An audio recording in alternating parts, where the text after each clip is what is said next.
Hi MES students. I know you're working on analyzing the data from your flow experiment, and I want to give you a little bit of help. We talked about it in class, but towards the end we got rushed and didn't really get to look at the details of how you start to go through and validate and analyze your data. And I don't want to rush because this lab is really bringing together all of the things we've learned about statistics to this point. You're having to deal with variability. You're having to deal with, is my data stable? You're having to worry about individuals, and you're having to worry about averages. And so I don't want to rush that. So in this video, I'm going to do two things. One, I'm going to show you how to do the steps that we said that you should go through when you analyze data. So understanding your purpose, validate the data, explore. And then in the second half of the video, which is going to be made from last year's data, so don't get confused when the graph don't look right. It's a video that I made last year. I'm actually going to show you how to do the analysis part, to bring in, get your averages, your error bars, and I'm going to show you a trick to do that that's going to save you a ton of time. And so hopefully between that, you'll have everything you need and feel comfortable to do your lab. Okay, but before I start, I want to point out an error. If you remember in class, right up here, I showed you how to use the if on the rotometer. And what I did was I subtracted the flow meter from the rotometer, and that's what was inside of my if statement right here. Well, that was dumb, because if there was no number in for the rotometer, well, then in this difference, it put the value for the turbine meter. And so there still was a number in our pivot table. It still messed our averages up. So that was a very dumb choice for me. What I should have done, which is what I did on my original one and what I did right here, I should just look in the rotometer cell and see, okay, is there a number in there? If there is, then subtract them. If not, don't put anything in there. Okay, so let's think about your data. So step number one, understand your objective. And our objective is pretty clear. We're trying to determine what you as a student can expect from each of those measurement tools, from the rotometer, from the orifice plate, and direct capture, kind of just for fun. What can you expect in terms of bias and variability when you go to use it? That's really our objectives. And you really can treat the data sets one at a time. So you can look at the orifice plate, decide what you can expect. You can look at the rotometer, decide what you can expect. And our variables was, our independent variable was the nominal flow rate. And then we also had variables, if you want to call them that, and I'm going to just call them background variables. It doesn't matter what you call them, but group. So we had distinct groups. We also had years. So we had some from last year and some from this year. So each one of those groups, those variables, you're going to need to look and see, okay, does this group impact my independent variable? And if it doesn't, then you can combine data from those groups. If it does, then you've got to look and decide, okay, what do I do with that? You know, like groups, you don't want groups to affect you. But so just be aware of what are the variables, and you're going to have to look as you're analyzing the data, how those things fit. Okay. So then the second thing we said you do with data is you validate it. And so if you remember, that's this chart right here where we said, okay, what we're going to do is look at the data in the order that it was taken. It was taken randomly, so the data should be random. And if we have independent variables, we'll sort by that. And what we're looking at is we're looking at our repeat measurements at each combination of our groups to make sure that we don't see any pattern there. That's what we're doing with step number two, validating the data. And you remember in our big model, we're going to take the data, and then first thing we're going to do is validate it. So that's what we're doing, and the pivot table is going to be a great tool for us. So let's set up our pivot table real quick. So I'm going to come right here, go all the way down, highlight, insert, pivot table. Okay, I'm going to rename it real quick so I know which data it goes with. There we go. Okay. And before we look at validating our data, I just want to show you real quick. I'm going to pull back down and I'm going to go to average. I'm going to pull back down temperature. And I'm going to go by ID for right now so we see all of it. So I'm going to go by temperature. Let me get my graph in here. So insert, bring in my graph. Okay, that's good. And now I want to come down and look at the temperature graph that we looked at the other day. I'm going to make it just a little bit bigger so I can see it. And I just want to show you and just emphasize the importance of visually exploring your data. Because with this one simple graph, look at how much we learned. Number one, we learned, okay, while you were off doing your experiment, there was another variable called temperature that absolutely was changing while things were going on. So let's come down here just for a minute and let's get rid of all this and just look at you guys, the 5 of you guys. So when you come down here and look, here's you all, here's Nathan, and even if you look at Nathan, while you were taking your data, something was making temperature change. I mean, we know what that was. It's no great surprise. It's friction. But look at when you get a visual picture of it, how quickly it is to see it. Notice you see it in the groups from last year just as well. Also notice we can tell that Brianna didn't write down temperature. Her group forgot to do it. I went and talked to her afterwards and she said, yep, sure enough, we didn't. And so what did they do? They took Aaron's temperature and took the average of it. So notice if you look at theirs, Bree's is sitting right there down the middle of the average. But we saw that. I knew what happened before I ever went and talked to her because of this visual picture. We can have 30,000 points and still in that much time get a visual picture and see things going on. So I just want to emphasize the importance of looking at your data, tuning it different ways to be able to see the kinds of stuff that it's telling you. Okay, now for ours, let's actually, you're ready to analyze your data, and let's start with the rotometer. So I'm going to pull down the difference of the rotometer. I'm going to go value setting, and I'm going to say average. And I want to see all my raw data. So I'm going to pull down the nominal flow rate. And I've got to decide how I want to look at it. And I'm going to look down here. And I don't have any 7 and 9. So I'm going to get rid of that right there. And I think the nominal flow, the group, and then the ID will work just fine. So what am I going to do? I'm validating the data. So I am back at this step right here. I'm just making sure that when you were taking your data, those repeat measurements, there wasn't anything crazy going on. So I'm looking at the repeat measurement. So I'm looking at these 3, I'm looking at these 3, I'm looking at these 3. And with only 3 points, it would have to be really wacky for me to say something is off. Now you look down here, Aaron's got one way down there. I go and talk to Erin. She doesn't know anything wrong that happened. There's no notes in her data or anything else. So I'm not going to throw that out. Statistically, if it's an outlier, if it stands way out from everything else, you throw it out. From an engineering standpoint, you have to ask yourself, okay, can this happen? What am I trying to do? I'm trying to determine what can I expect from the rotometer. Sometimes is that person maybe not going to be as careful as they need to be, and they're down a little bit lower or they're up a little bit more and they get a different reading? Yes, that's probably what happened. I don't know exactly what happened, but it doesn't seem to be an error, so I'm not going to throw it out. So I look down through here and my conclusion is, bam, yes. I don't see any reason to say the data is not valid. So whenever I want to, I can average those 3 numbers and I'm comfortable that that average is representing what was really happening.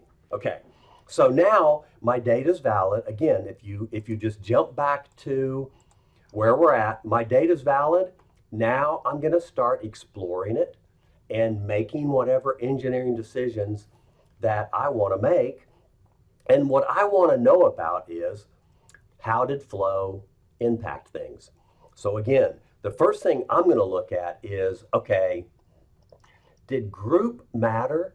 Because I would really like to maybe combine the data for the different groups. So did group matter? So I'm looking, okay, here's where Bria, I'm looking all at the 1.5s, and it's kind of hard to tell. So let me show you an easy trick to use sometimes when you're looking at this. I'm going to click on the graph, and I'm going to insert a shape, and I'm going to insert a box. And the key thing is I had the graph touched first. Here's why that matters. When I move the graph, notice the box moves with me. If I didn't have the graph selected and I inserted a box, looks the same here until I go to move it. The box isn't a part of the graph. So that's important.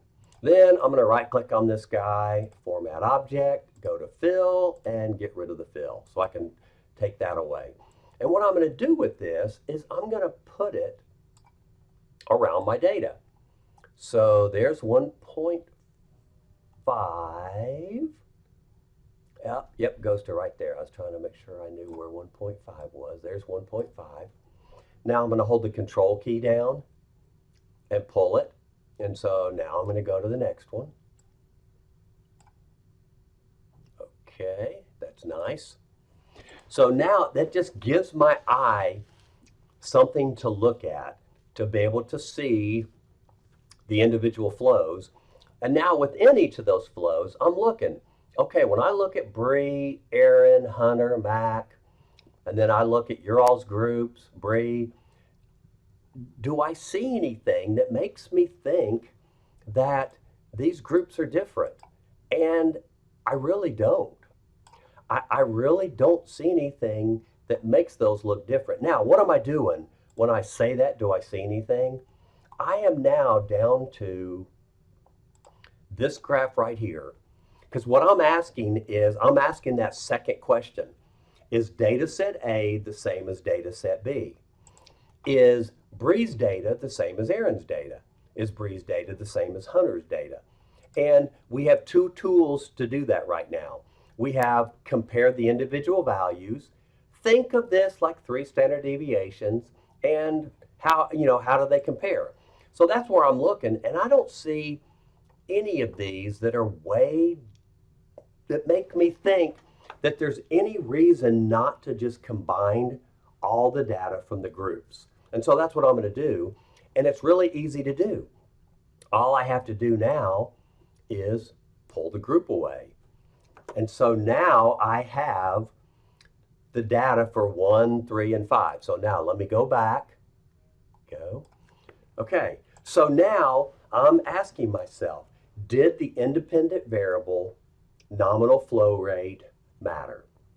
And I don't know about you, but when I look at this, it's a no-brainer. No, it didn't. Again, what am I doing? I am asking this question right here. Remember when we came down here and we said, okay, we're going to look at the within and the between, and if it's no-brainers, we can just look. And that's the case that we're seeing right here. I don't see any difference whatsoever, so I would be pretty comfortable saying, you know what? Flow rate did not matter on the retometer. I could report one number to you. If I wanted to be extra sure, I'm going to get rid of my blocks. If I wanted to be extra sure, I could go on and do tool number 2. I could create confidence intervals on my average. So what would I do? Let's click back on this guy, get rid of format shape, so I'm back to these guys. I now could get rid of the ID, and so now I just have an average. So there's all my numbers for 1, 2, 5, there's all my numbers for 3, and there's all my numbers for 5. And so now what I could do is I could create a confidence interval on each of those and put them on there. And when you do, it's going to show that they overlap a lot. Now, a lot of people like to show this with error bars instead of the other way, but you could show it either way. You could show it like that with the error bars overlapping and say, see there, the flow is the same for all three, so I'm going to report 1. Or you could bring this graph back in with the boxes on it if you like them to show that, okay, looking at individuals, again, it's obvious that would I expect anything different if it was one population? No, all 3 flow levels are the same. Okay, so that's it. And that's how you treat every set of data. The first thing you're going to do is you're going to look at it sorted by all your independent variables, and you're going to look at your repeat measurements to make sure that your data is valid. My data is valid.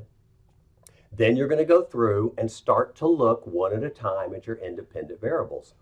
The first thing I looked at was I looked at group, and I don't see a difference there. I could have taken ID away right then and looked at my groups this way to see, okay, do I see any groups that are way out? Again, you say 3 and 4 are high. Well, but yeah, 1, they're not that high, and things are going to move up and down. I don't see anything that tells me it's not okay to average my groups. So I said the independent variable at group doesn't matter. So what that means is I can average the data. I can combine the data for groups, and I can either look at it just an average, or I can bring the ID back in, and I can look at all the data I have at each level. And if I wanted to just look at it this way, then I would go calculate the average and the standard deviation for that. And that's what the second half of this video is going to show you, a trick that will make it really easy for you to do that for the rotometer, then right away for the orifice, right away for direct capture, and make it easy for you to do. So hope this helps, and then make sure you watch the second part of this video to get some tips on that.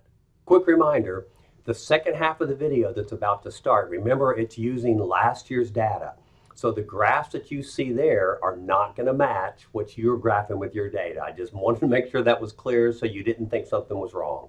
What I've got here is we looked in class, I've got my pivot table, and I've pulled down average difference of the rotometer, standard deviation difference of the rotometer, and the count of the rotometer. And so you see I've got my values here. I've already looked at all my data, and I've decided that, so this is all of it. So I've decided it was consistent within the 3 measurements for each group. The groups themselves were consistent, so I averaged that. And then the days were consistent. So all the data has been put together. And so now what I did to save myself time is I came down here and I created this information right here. So first let me show you how I got it. Let me do that real quick. Let me go back up to the top. So the very first time I took all this, I copied it. I came down here, right there, that same spot, and I said paste special values. Okay, cool. And then I built the rest of this stuff around that. What that's going to allow me to do is, okay, now I want to go look at the orifice plate, or I want to look at percent difference. All I have to do is change my pivot table, and then I'm going to be able to come down here and paste this in, and everything else is going to stay. I don't have to redo that for every single piece of data, or the different cases that I want. So let me show you what I have. I have approximate flow. There's the average for each of those. There's S sub x, the standard deviation of the individual values. There's how many I have. There's the standard deviation of an average of 12. So what is that? That's this standard deviation divided by the square root of 12. And then now this is 3 times that for my error bars. Okay, so that's what I have there. And so then I created the graph, which, just like we said before, we created this. What am I graphing? If I click on this, you can see it's coming up here and it's graphing that right there. What's on the bottom here? It's this right here. What are my error bars? I don't think it'll highlight my error bars for me. It's this right here, just like we did before. So again, notice what that means is when I come down in and paste another set of data, all this, my graph's going to update. In fact, you can see I started this graph with the orifice plate, so now I have to come in and say, change the name to rotometer. Very nice. And before I forget to show you, once I get a graph and, oh yeah, this is what I want, then what I do is I take it and I say copy, and then move over to the side and paste that graph as a picture. So paste, bammo, paste it as a picture. So you can see down here, that's what I've done. There's my rotometer with the difference, my rotometer percent difference. There's my percent difference orifice plate. All these, you see I double click on them, nothing happens. They're pictures. That's just going to save you time when you go to do all this, okay? So that's one thing I wanted to show you. Just mechanically, you set it up like this, and then there's everything you want. If you wanted to save these averages and stuff with it, you would have taken that and pasted it as a picture somewhere else. So that way you've got it for your lab report or whatever else you want. But you don't have to do all this every time just to, you know, when you have multiple things like the orifice, et cetera, et cetera. Okay, so now here's one thing I want you to see. What I have on my graph now is I have the difference at each of the flow rates. What am I trying to do? I'm trying to decide what can I expect out of the rotometer. Well, my first question is the difference here different from here? Is the difference here different from here?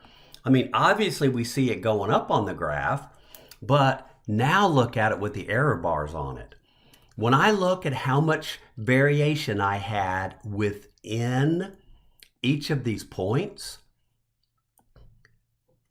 I can't say that the difference between here and here is anything but random. If I had an average, if this was my population, what it was doing right here, randomly, I would expect that average to be anywhere between here and here. Well, this average is easily in there. And look at this average. I mean, it's barely above the top on this one. But when you look, this average could have been anywhere in here. So just by eyeballing these, remember I told you, if they're close, we're going to have one more tool. You don't have that tool yet, so you just use your eyeball on this. But when I look at this, I think all three of those are the same. So what can I expect out of the rotometer? Is this data set different from this? No. Is this data set different from this? No. You remember what we said in the overview, 3 questions. The second question is data A different from data B? If the answer is no, we combined it, and then we summarize it just like we did before. Okay, now here's what I want you to see. When we're making that decision, we're comparing averages. What can I expect out of that average? We're using the standard deviation of the average. We're not using this standard deviation alone. We're dividing it by the square root of that to get the standard deviation of the averages. Do you see that? Is this average different from this? My error bars, the thing I'm using to make that decision is the standard deviation of averages. Okay, now I look at these and I say, you know what? These are all the same. So what I'm going to do is I'm going to come down here and I'm going to average all 3 of these. So what can I expect from the rotometer? Average of these 3, I can expect a difference of about 0.05. That's what I can expect out of it. Now, how much variation would I see in that? Okay, now I'm talking about an individual reading. If you go use the rotometer and you just take a reading, what kind of variation can you expect? Then it's 0.04. Okay, do you see that? So what I would say to you is, what can I expect of the rotometer? I would expect a bias of about 0.05, and it varied by about 0.04 from that. Okay, now, this is where you got to think some. It's the real world. Things aren't always pretty.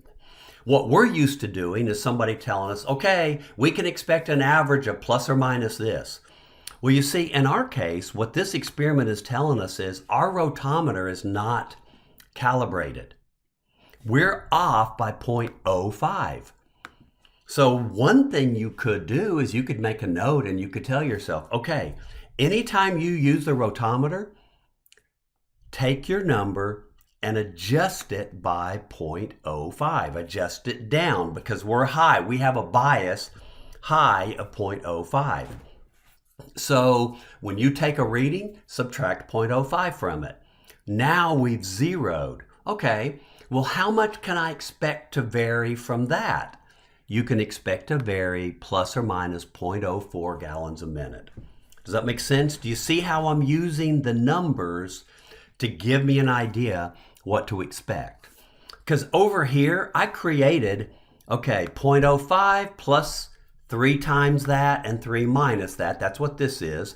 That's the confidence interval on individual values. Because you're asking me, what can you expect from a reading on the rotometer? We're not talking averages anymore. We're talking about a reading. Okay, I could expect it to go from here to here.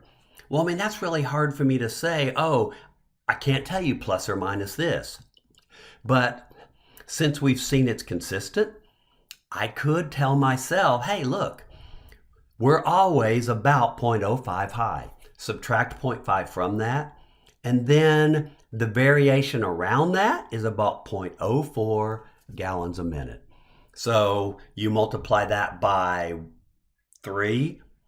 So I could expect, if I zeroed it by subtracting 0.05, I could expect a variation of about 0.11 gallons a minute, plus or minus. That's what I could expect for my accuracy. Okay, do you see that?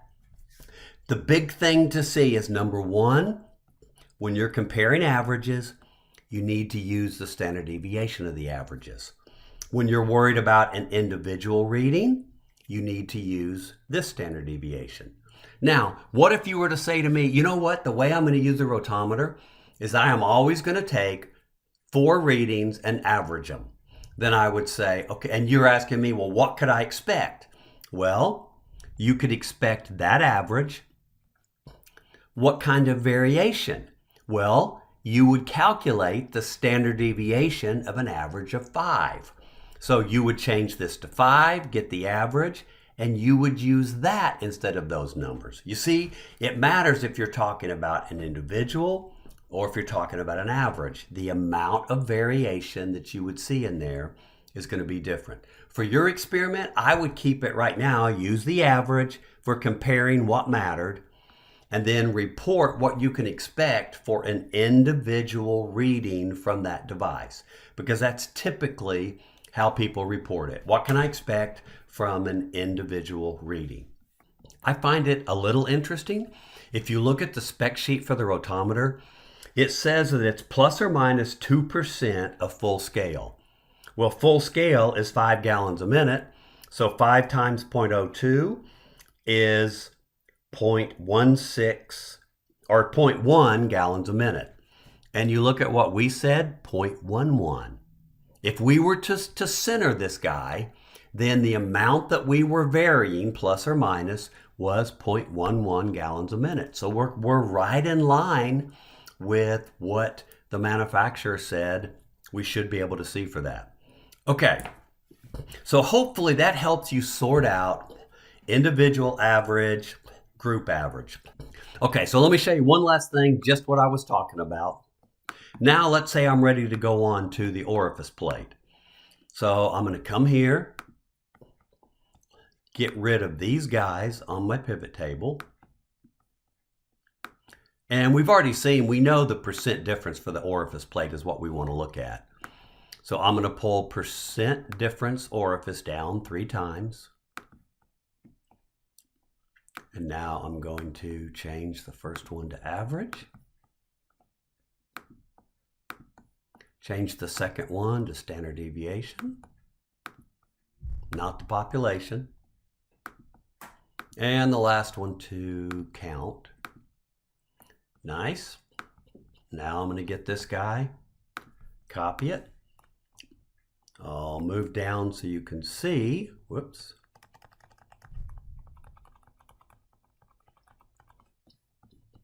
Now I'm going to come right there and just say paste, paste special, values, bammo, and there it is. It's all in there. I just need to take these formulas and paste them there where I didn't have any before. And you see I did this guy with the $sign so I could copy it. And now, lo and behold, my graph is already done. Only thing I got to do is double click on this guy and come right here and say percent difference. And come right here and change this to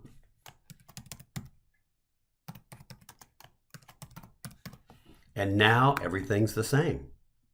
So you see how convenient that can be. Just before I did that, I would have wanted to save my rotometer graph, save this information right here so I could get to it later. But you see how convenient this is.